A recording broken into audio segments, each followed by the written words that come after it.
అతి కోపం.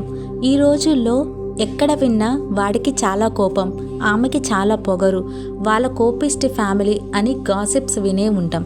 మనం కూడా ఇతరుల గురించి వేరే వాళ్ళకి చెబుతూ నెగిటివిటీ స్ప్రెడ్ చేస్తాం. ఒక్కసారి ఆలోచించండి, దానివల్ల మనకేం వస్తుంది? ఒక పైసా కూడా రాదు. పైగా మనల్ని మనం మోసం చేసుకుంటూ మనకి ఉన్న విలువైన టైం, సమయాన్ని వృధా చేస్తుంటాం. సరే, ఇదంతా మీకెందుకు?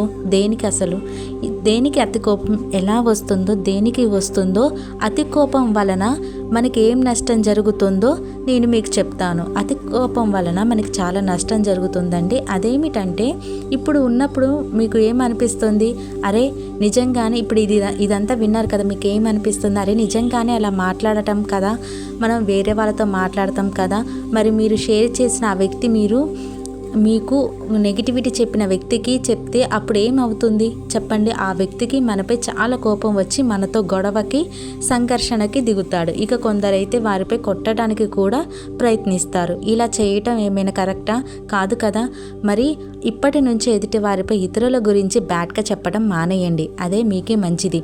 ఇక చెప్పిన వెంటనే వినే ఆ తొందరపాటు మనిషి గురించి వీళ్ళు ఎదుటివారి నిజం చెప్తున్నారో లేక అబద్ధం చెప్తున్నారో తెలుసుకోలేని అజ్ఞానుడు. ఎప్పుడైనా ఒక వ్యక్తి మీతో ఏదైనా విషయం చెప్పినప్పుడు అది నిజమా కాదా అని నమ్మేయకండి, పరిశీలించండి.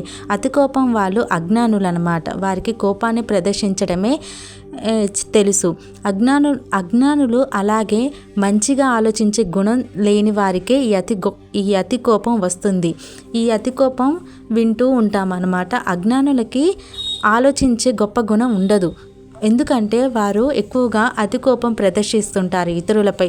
అది మీకు ఎప్పుడు మంచిది కాదు. Thanks for watching.